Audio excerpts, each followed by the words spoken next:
The night the shadows started moving. The footage began with Officer Daniel Price's heavy breathing and the faint squeal of his radio. His flashlight beam trembled against the walls of an abandoned home on Maple Street. "Dispatch. I think there's someone in here," he whispered.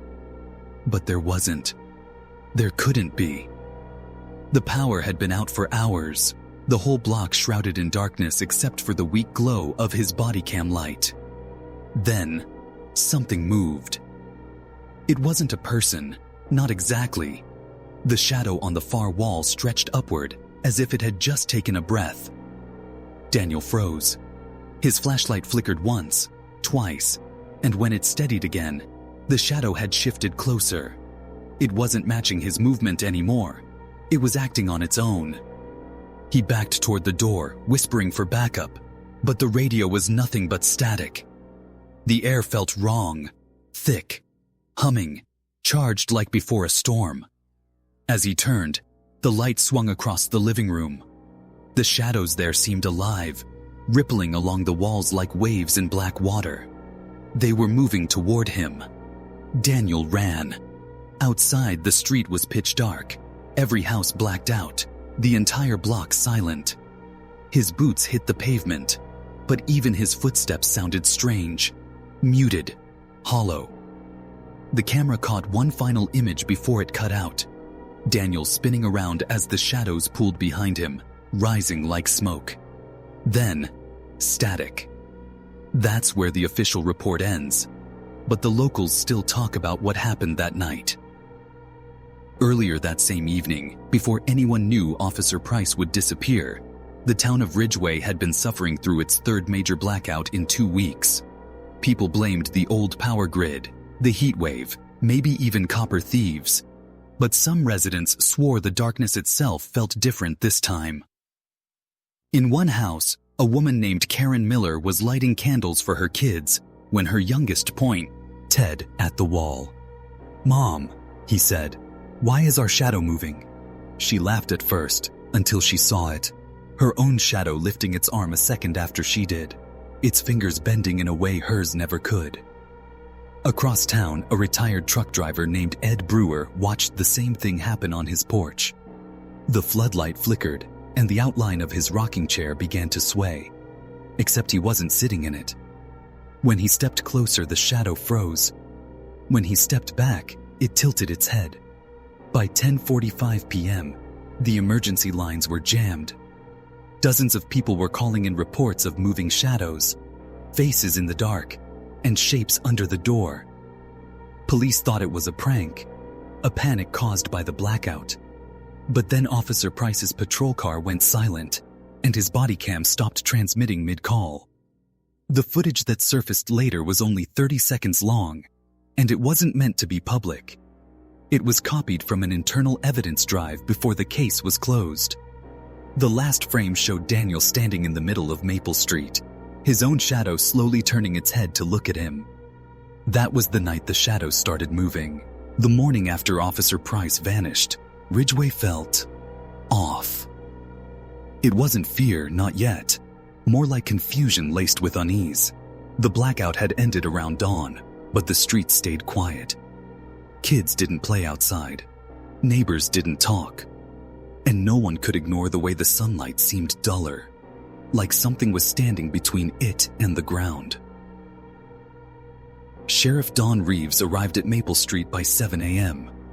His patrol car headlights cut through a thin mist hanging over the asphalt. Daniel's cruiser was still parked at the curb, driver's door wide open, engine cold. The radio was dead.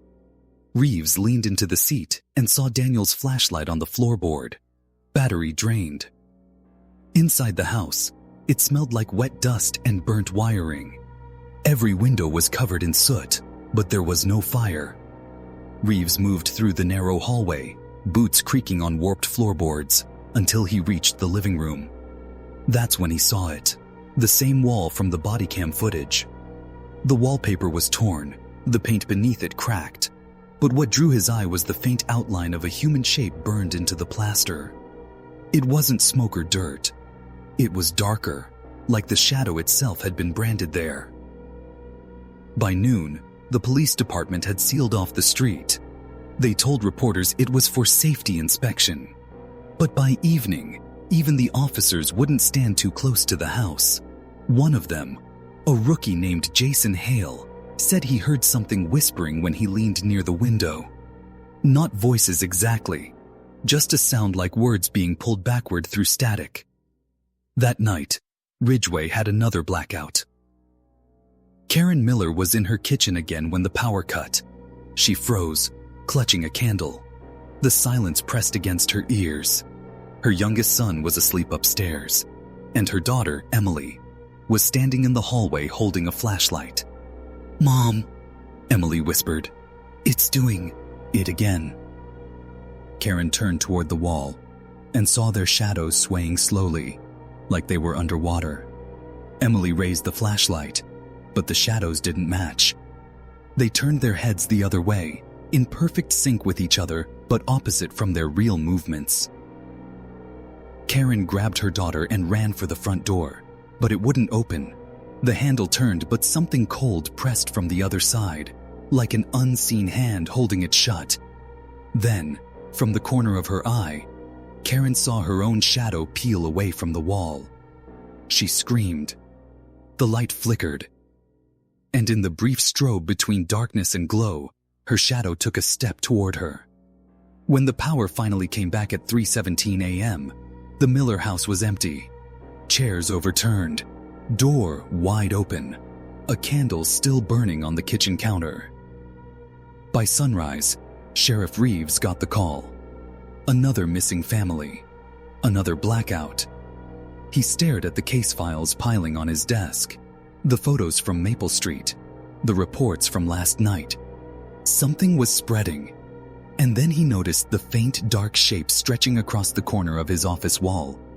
His own shadow, bending just slightly, even though he hadn't moved. By the third night, Ridgeway felt like a town caught inside a slow-moving dream. The streets emptied before sunset. Windows were boarded up. Even the dogs had gone quiet. Sheriff Reeves had called in help from the state police, but most never showed. The ones who did left before dark, muttering that something wasn't right with the air, how it seemed to hum when the lights went out. At 9:02 p.m., the blackout hit again. Every light in Ridgeway blinked off at once. Sheriff Reeves was inside the station with Deputy Hale, reviewing the footage from the Miller house. A single grainy clip recovered from a neighbor's security system. It showed Karen and Emily standing in the doorway just before the power cut.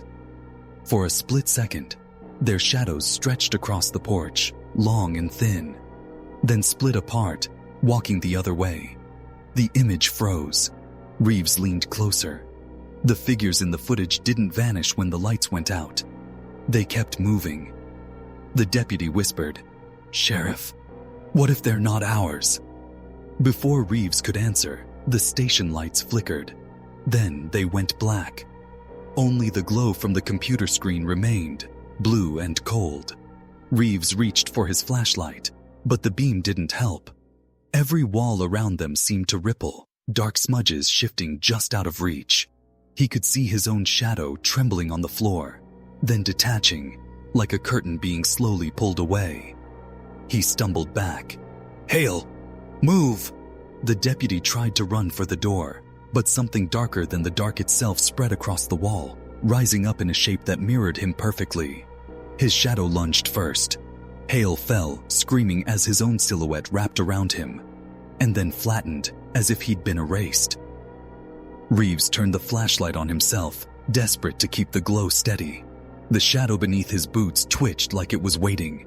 He bolted outside into the pouring rain, the flashlight beam slicing through mist. The whole town was black. He heard screams down Maple Street. House windows flashed with candlelight, then darkness. A truck veered into a ditch, headlights snuffed out mid-crash. From the rooftops, the shadows were crawling, not along the ground anymore, but climbing, stretching, folding in and out of themselves. Reeves sprinted toward the old church at the end of Main, its stained glass glimmering faintly in lightning flashes. He crashed through the door, panting, flashlight trembling in his hand.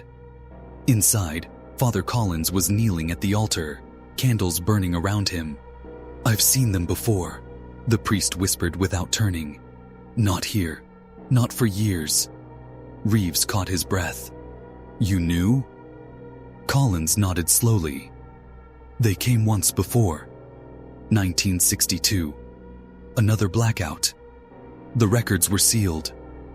He turned then, his face pale under the flickering light. "They feed on reflection. When the light returns, they hide in what we cast." A cold wind swept through the chapel, extinguishing every candle except one. Reeves' eyes followed the wavering flame to the far wall, where both men's shadows stood still. Then, one of them smiled. The single candle in the church guttered and went out.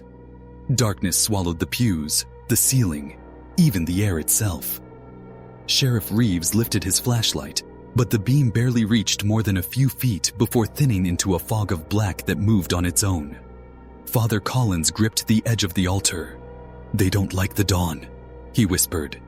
"If we can last until sunrise." A low groan interrupted him, rolling through the building like thunder. The walls themselves seemed to breathe. Reeves' flashlight flickered once, twice, then went dead. For a heartbeat, there was silence.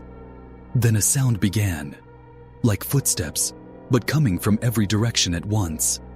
Reeves backed toward the doors, fumbling for his radio. "Dispatch, this is Sheriff Reeves. I need..." Static. A shape rose in front of him, flat, black, and moving like water climbing a wall. It had no eyes, no mouth, just the hollow suggestion of a man. Reeves stumbled backward. "Collins, move!" But the priest didn't. His gaze was fixed on his own shadow, now standing upright beside him. Its head tilted slowly toward him, mimicking the motion a second late, like an echo. Then it placed a dark, indistinct hand on his shoulder. Collins gasped once, and his shadow pulled him in. Reeves ran. He burst through the church doors into the rain, the storm breaking overhead. Lightning flashed, and for that brief instant, every wall in Ridgeway seemed alive. Shadows crawled across storefronts, twisted along fences, stretched between houses like veins of ink. The entire town was moving. He reached his patrol car, yanked open the door, and tried the ignition. Nothing. Not even a click. But the dashboard camera light flickered to life, recording on its own. He didn't notice it yet. His eyes were fixed on the rearview mirror. Behind him, dozens of shadows were crossing the street. They weren't walking. They were eating, merging, splitting apart. With every flash of lightning, more appeared. Reeves reached for his revolver, knowing it wouldn't help, but the gesture steadied him. "You can't have me," he said aloud, though his voice trembled. "Not me." Then the rain stopped. Everything went still. No wind, no sound, just the faint reflection of his own face in the windshield.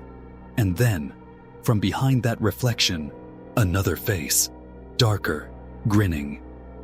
The camera caught the last few seconds. Reeves opening the door, a blur of movement, the sound of something dragging, then the image cut to static. By sunrise, Ridgeway was silent.